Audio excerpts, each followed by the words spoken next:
what does our handy dandy Dungeon Master's Guide have to say? Now, it starts the Psionics on page 76. And it looks like 77. Go through 78. 79. And then I think it goes into other stuff. Okay. So, charts. Okay, so how do they stack up compared to charts? So it's going to use a similar system, but different, because they changed the point spread, kind of like how they're calculating everything. Well, that's probably why they changed their charts. Okay, so let's take a look at this. Total psionic strength, that's on the one side of the chart, is the attacker's attack and defense point strength, remember?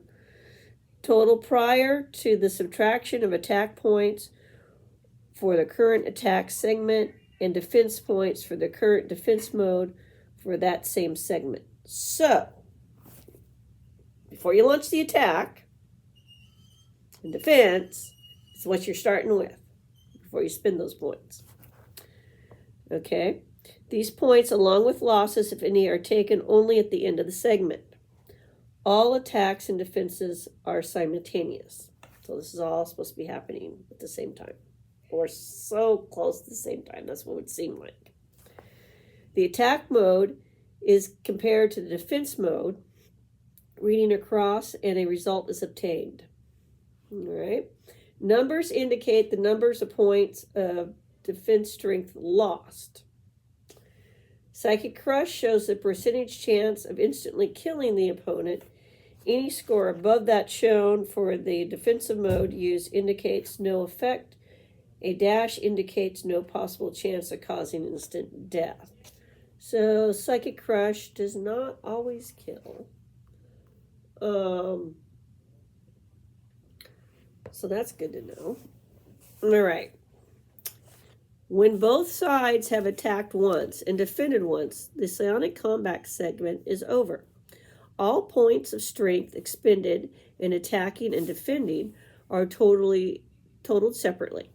Points lost due to an attack are added, and a new total psionic strength is determined for each side. Exception: if a Psychic Crush succeeds, the defender is dead, and adjustments are made only for the victor's strength. Don't get crushed. Just don't. Note, the subscripted numbers following the names of the attack and defense modes, as in Psionic Blast, with a little 20 footnote, are the costs in attack or defense points, respectively, of using the modes.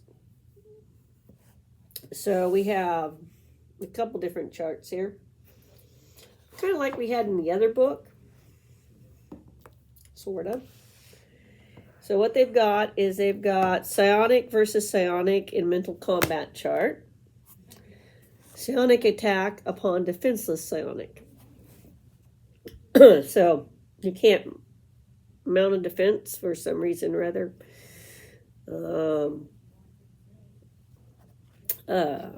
You're out of defense points, I guess. Then you go to the second chart. Okay.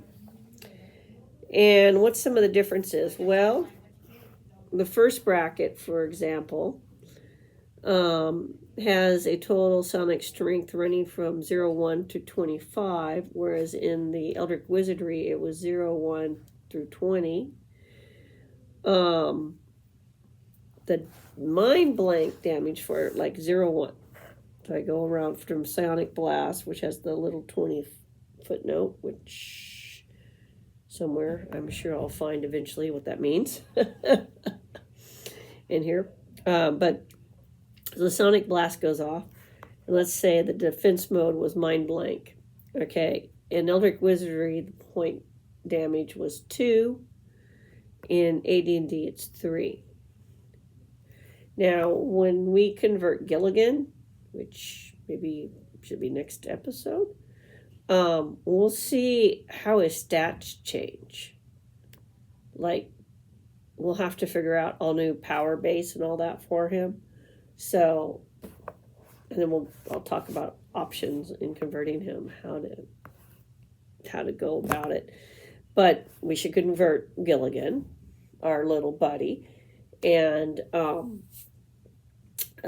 see how he might look different from his original Gilligan self. So I say I'm a lot. I need to work on that. So there's definitely changes to the damage.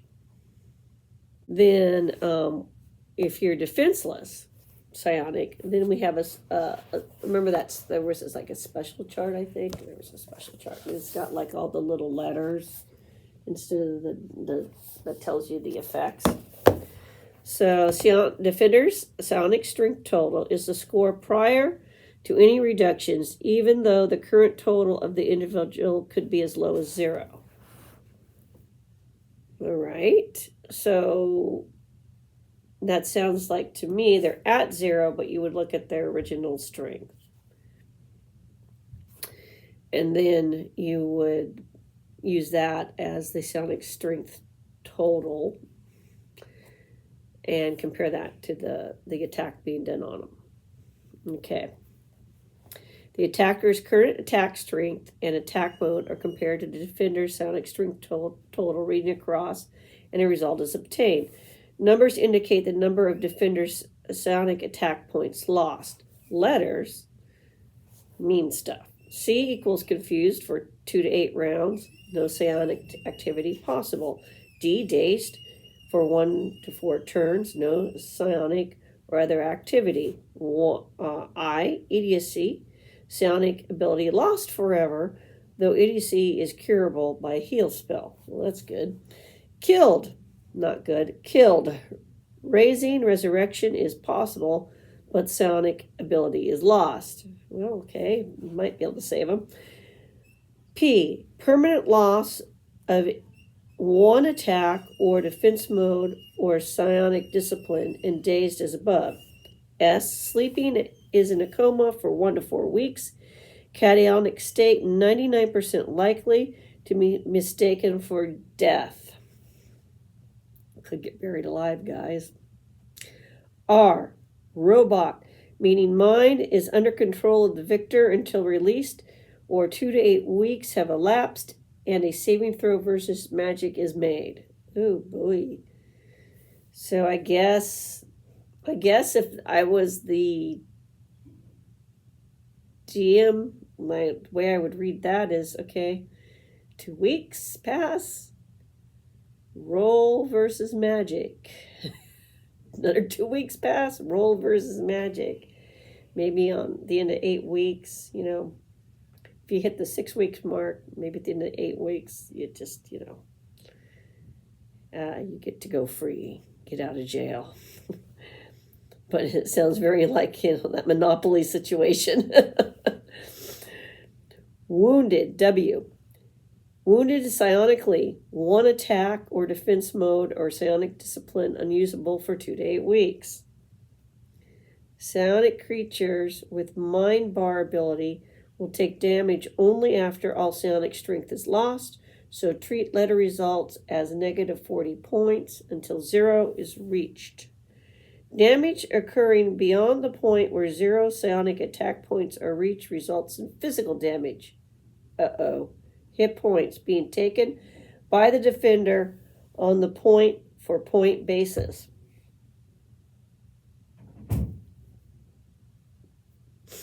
Wow, someone can really beat you down. Okay.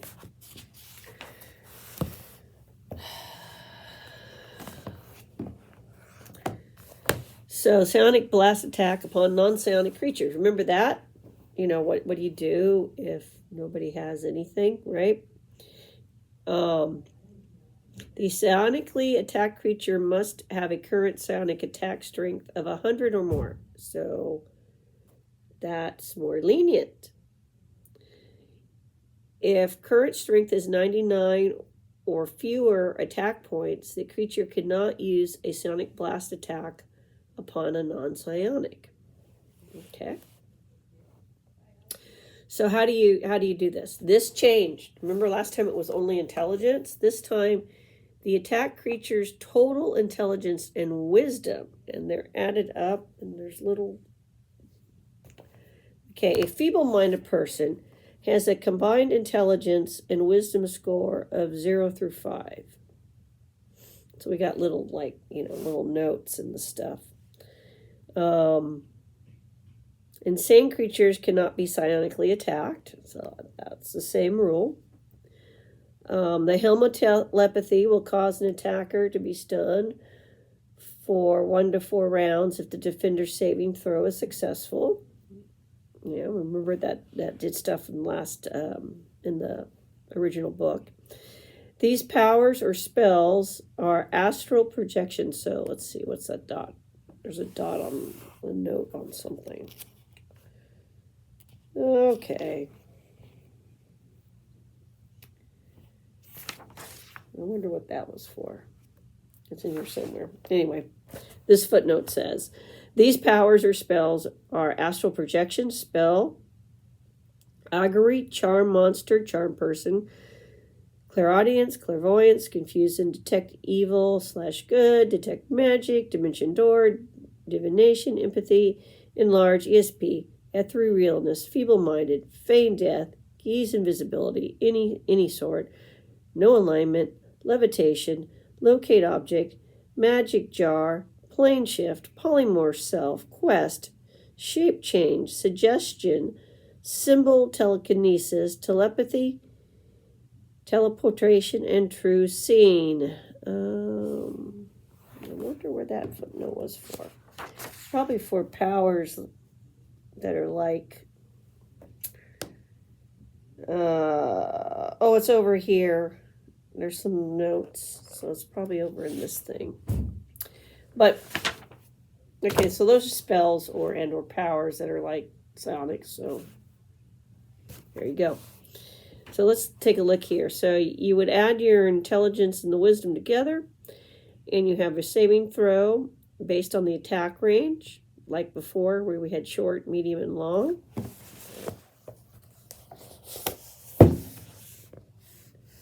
There you go. And roll and hope for the best. Okay, attacked creatures' total intelligence and wisdom. This looks like versus these are saving throws against death, coma, sleep, stun, confused, enraged, panic, feeble-minded, permanently insanity, temporary insanity, mild insanity. So are the effects of getting nailed. That's this chart here.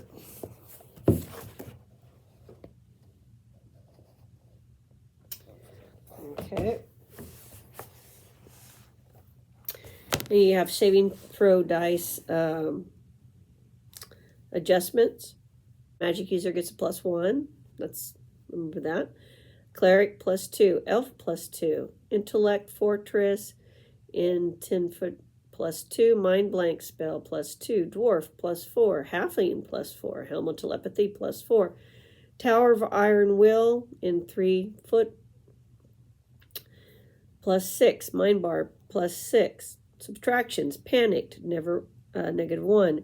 Enraged -1. Confused -2. Hopeless -3. Stunned -3. Using psionic related powers. Here's my little star footnote.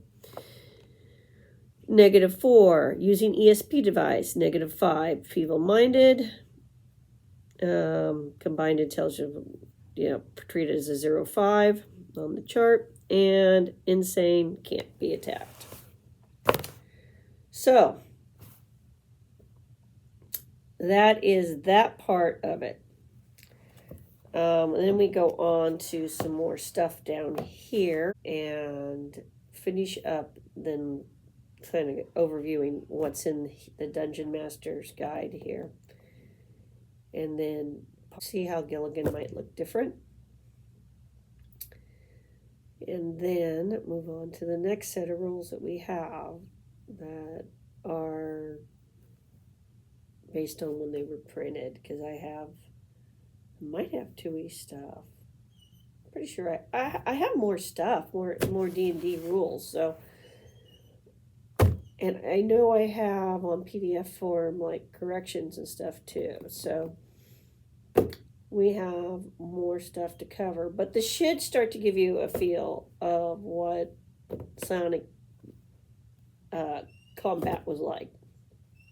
Charge, saving throws, this effect takes effect, and that sort of thing. Power level versus power level, and then as you spin down, you spin down. As you get damaged, things go down, depending on what it does. It's your table, it's your world. Just have fun with it. Keep on rolling. Keep on rocking the roll. And like, subscribe, comment. This is a long one, I know. Bye.